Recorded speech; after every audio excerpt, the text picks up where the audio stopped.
Happy New Year. Happy New Year. I truly don't know what went wrong. I have been experiencing last night when I recorded going out, coming in.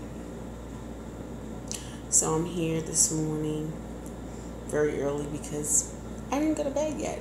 I've been up cooking and juicing some beets. Starting out the new year pretty right. Got some ginger here. All this good stuff. Trying to flood my body with live nutrients. My buddy here, garlic. Oh yes, my sidekick right there. My lemon. So I'll be juicing all that together, except the garlic, lemon, beet, and ginger. And that is a medicine, a very potent medicine. What I'm here to talk to you about today is first giving honor to God, Spirit of Christ, who is the head of my life. I want to talk to you about my afterlife experience. And it's interesting because I experienced this 12 years ago, and it was just before my mom died, and I had no clue that she was going to die. I had a clue, but I paid no attention to it. I had several clues that my mom was going to pass. For one, a year before she died, she kept asking me about if she was on the machines, would I let her go? If there was, not that much activity, brain activity, or I told her no. She said, I'm going to have to write a will. I was like, yeah, you are. You're going to have to write a will because I'll never let you go. And then I had a dream. My mom had a battle. The girl. Girls go through things with their moms that battle. And I was angry with my mom. I guess she was angry with me, maybe not. I'm not sure if it was one of those times where she was angry with me, but I was angry with her. And I kept holding things against her. I gave my life to Christ before she did, many years before she did. And so a lot of times she was walking in the flesh, and she did things that were fleshly. She was a good mother, but nobody's perfect. She just did some things that were pretty fleshy, and I was very angry. It was very hard for me to forgive her. And I would forgive her, but then I would remember, So it wasn't really forgiving. So I had this dream. Now, this is not my afterlife experience, but this is the dream leading to what happened to me. So I dreamed that my daughter, my oldest daughter, at that time it was just I and her. I didn't have my little ones. So I dreamed that she had been in a car accident, and the car hit my daughter, and it hit her to the point where she could not see. All she could see, was blood. That's what my mother said to me. My mother was there for the actual accident, and it was a head injury. And by the time I got to the ambulance in the dream, my daughter had already died. And I was crying. I was asking my mother, what were her last words? And she said, all she could say was, I can only see the blood. All I can see is the blood. And my mother said in the dream that she was asking my daughter, can you see me? What can you see? Something like that. And my daughter was saying to her, all I can see is blood.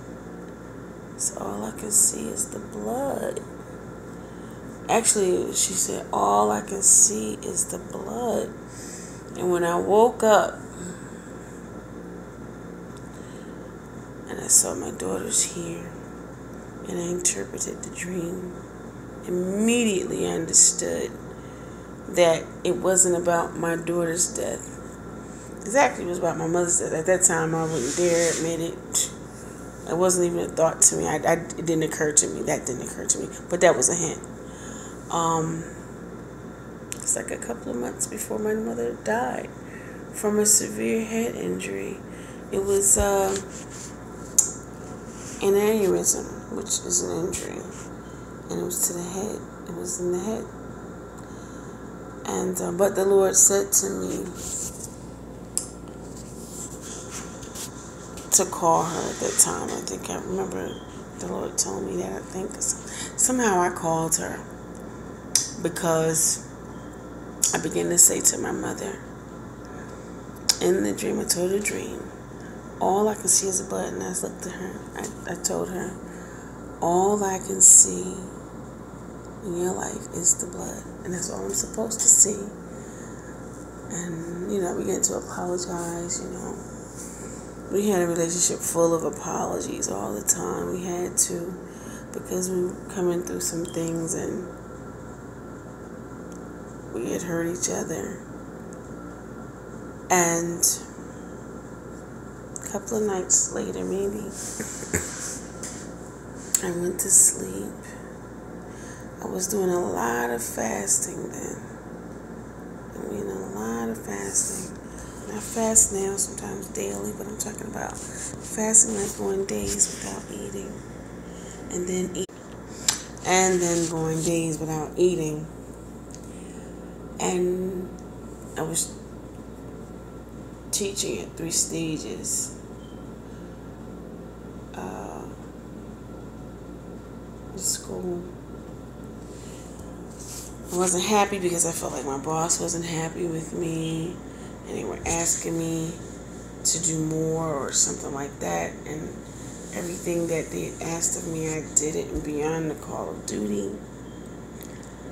And I just felt like I hate being in a place where I can't make someone happy, and I was so unhappy about that. And I just kept racking my brains about it. And I went to sleep one night. I wasn't really quite asleep. It was like semi-sleep. And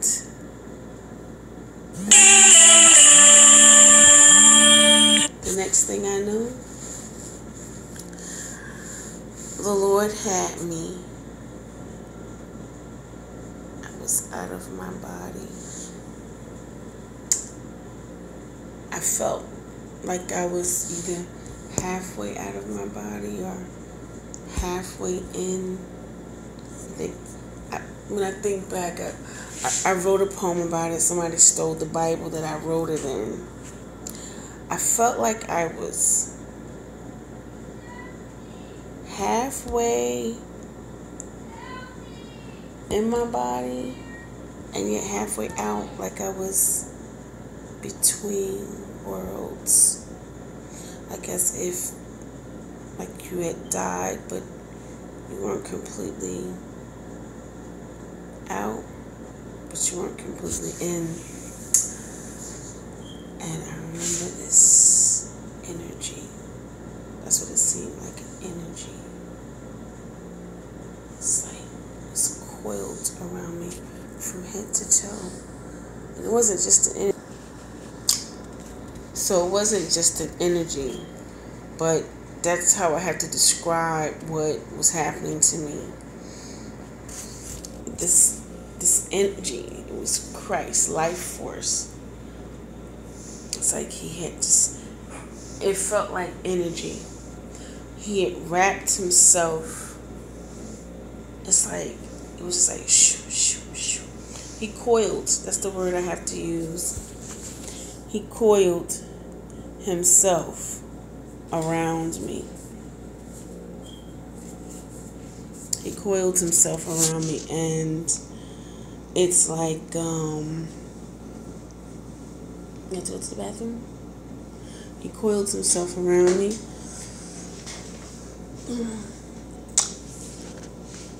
And from head to toe. From head to toe, he coiled himself around me. And, sit up a minute, hold on. Next thing I knew, I was just saying to him, I love you, Jesus. I love you. And I had no recollection of my daughter at the time. I didn't know I had a daughter. I was just incoherent to this world. I knew nothing. If he hadn't brought me back, I wouldn't have known anything. He would have had to tell me, show me.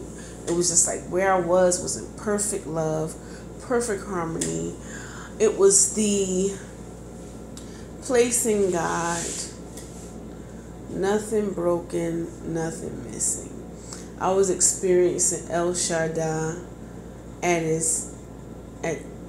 the highest point for all that I've ever experienced.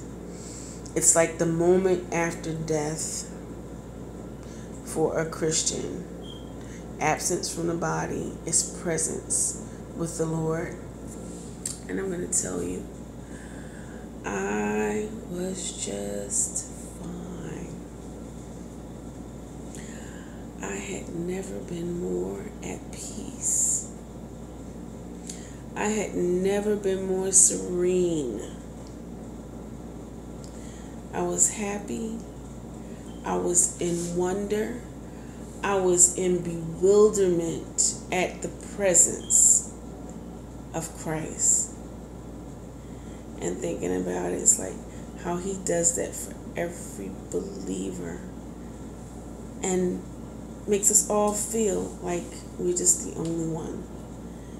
And he is so big that he can manifest himself to us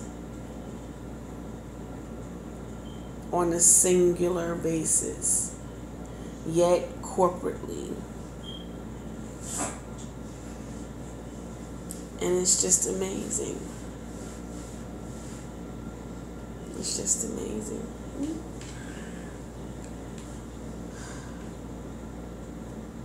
So I just tell you this particular.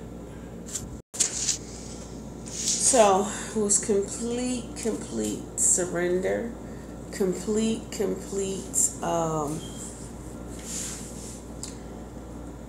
submerging of oneself. And I didn't do it. He took me.